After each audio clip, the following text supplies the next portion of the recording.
How to delete Pinterest messages. Let's not waste any more time and head right to it. Before we head to the video, make sure to hit the subscribe button as it helps the channel grow. Now let's head to the video.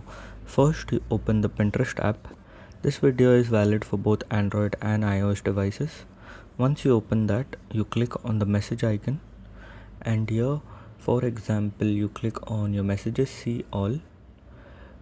So currently there are two steps that you need to follow. First is Pinterest doesn't allow you to delete any messages. There are no options that Pinterest allows you to do that.